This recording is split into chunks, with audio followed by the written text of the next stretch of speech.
Bien-aimés, bonjour et bienvenue à un deuxième épisode de notre chronique Demandons aux anciens.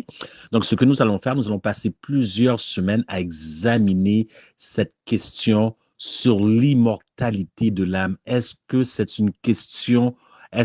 un fait biblique ou une supercherie?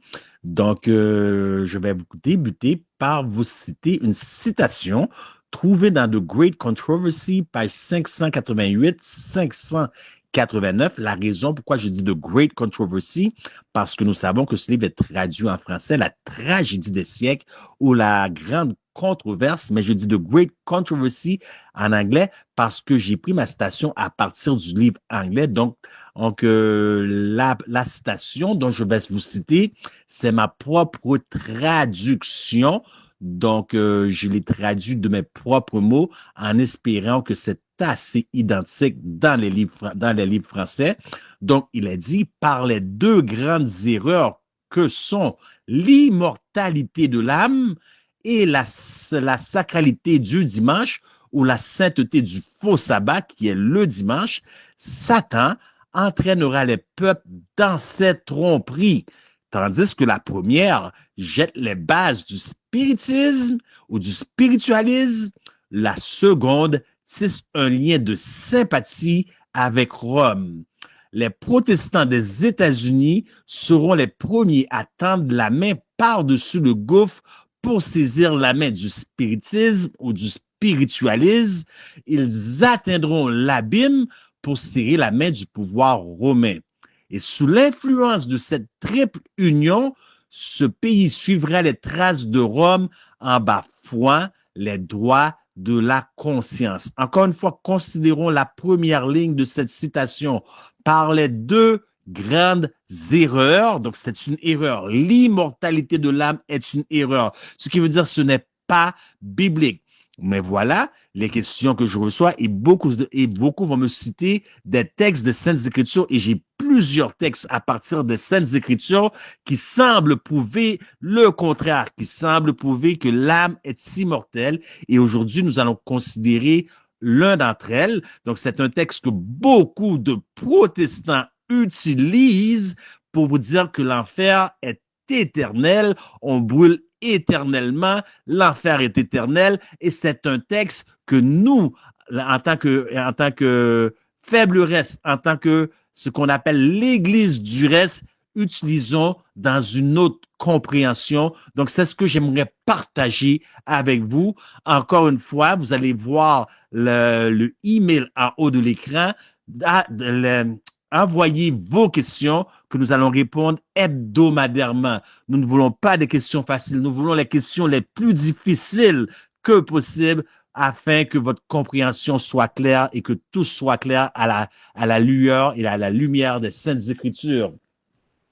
Quel est donc ce texte que les protestants aiment citer pour parler de l'enfer éternel en référence que l'âme est éternelle. Donc, si l'âme brûle éternellement, donc l'enfer est éternel. C'est un texte trouvé dans Apocalypse 14, versets 9 à 11.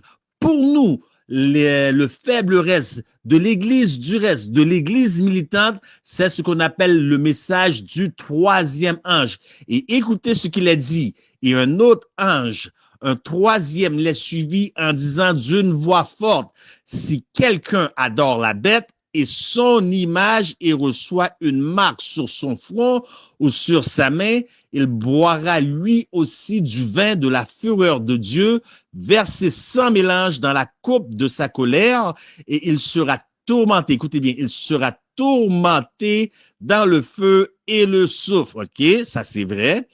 Et devant les saints anges et devant l'agneau. Il y a un point ici. Donc, qu'est-ce qui vient après? C'est peut-être une description de ce qu'il y a avant le point. Et continuons au verset 11. Et la fumée de leur tourment monte jusqu'à où? Au siècle des siècles. Y a-t-il un synonyme pour, euh, pour parler des siècles des siècles? Donc, pouvons-nous dire pour l'éternité? En effet, En effet, nous pouvons dire que la fumée de leur tourment monte dans l'éternité. En effet, mais est-ce que cela signifie que l'enfer est éternel? Donc, si l'enfer brûle éternellement, l'âme est éternelle. Continuons, poursuivons notre lecture. Et ils n'ont de repos ni jour ni nuit, ceux qui adorent la bête et son image, et quiconque reçoit la marque de son nom. OK? Donc, nous venons de voir un texte utilisé par les protestants, très populaire chez les protestants, pour parler que l'enfer est éternel. Donc, si l'enfer brûle éternellement, l'âme doit forcément brûler éternellement. Mais pour que l'âme brûle éternellement, il faudrait que l'âme soit immortelle. Ézéchiel nous dit que l'âme qui pêche, c'est celle qui mourra. Donc, déjà en partant, nous voyons que l'âme n'est pas immortelle. Que voulons-nous considérer pour prouver que c'est seulement Dieu qui a l'immortalité et aucune âme est immortelle? Nous considérons 1 Timothée, chapitre 6, versets 13 à 16.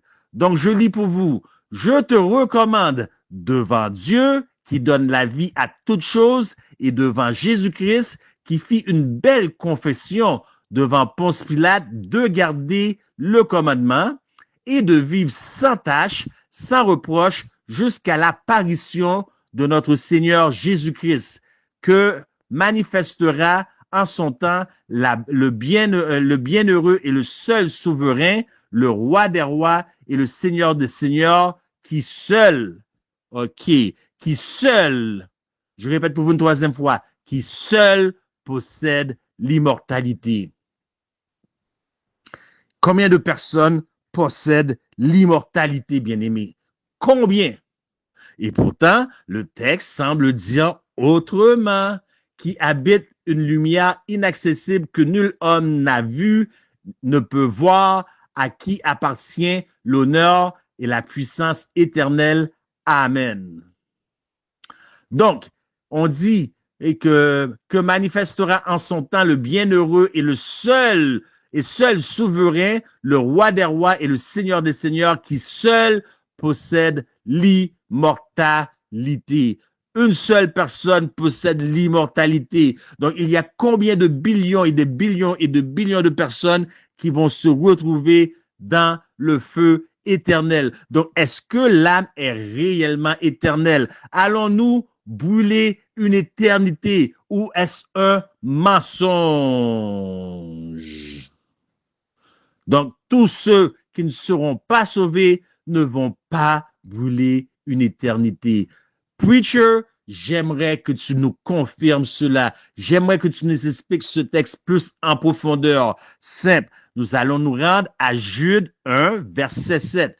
Que Sodome et Gomorrhe et les villes voisines qui se livrèrent comme eux à l'impudicité et des vices contre nature sont donnés en exemple. Donc, il y a des précédents, il y a des prémices, sont donnés en exemple, subissant la peine du feu éternel. Quel est le feu qui a détruit Sodome et Gomorre? C'était le feu éternel. Dites-moi, Sodome et Gomorre brûlent-ils encore aujourd'hui? Et pourtant, qu'est-ce qui les a détruits? N'était-ce pas un feu éternel? Nous savons que la Bible ne saurait mentir. Dieu n'est pas un humain pour mentir, ni un humain pour se repentir. Le texte est là. Ce ne sont pas un ajout donné par les... ce ne sont pas un ajout par les éditeurs. C'est un saint mot donné à un saint homme. Le texte est clair. Alors, par le feu éternel. Voilà ce qui a détruit Sodome et Gomorre. Est-ce que Sodome et Gomorre brûlent encore aujourd'hui? Donc, lorsque vous tombez dans l'Apocalypse, dans ce texte-là, et que vous vous servez de ce texte-là pour dire que l'âme est immortelle, que l'enfer va brûler éternellement, vous pouvez le faire avec qui vous voulez, mais je vous dis, si vous tombez sur quelqu'un de l'église du reste, du faible reste, du petit troupeau, de l'église, de l'épouse de Christ, qui est l'épouse de Christ, l'église militante, ça ne va pas passer. Parce que ce sont des étudiants du livre. C'est le peuple du livre. Donc, Sodome et Gomorre furent détruits par le feu éternel et pourtant Sodome et Gomorrhe ne brûlent plus aujourd'hui. Donc, comment comprendre ce texte-là avant de dire que l'âme est immortelle et que l'enfer brûle éternellement? Comment comprendre ce texte-là? C'est que oui, il y a bel et bien un feu qui va consumer. Lorsqu'il n'y a plus rien à consumer, il n'y a plus rien à consumer. Donc, qu'est-ce qui est éternel? La conséquence. La conséquence est éternelle et non la matière. Est-ce que vous comprenez? Donc, c'était votre humble serviteur, Jacques-Lionel Guillaume, qui vous attend la semaine prochaine pour répondre à d'autres questions. On se revoit très bientôt. Envoyez-nous vos questions. Que Dieu vous bénisse.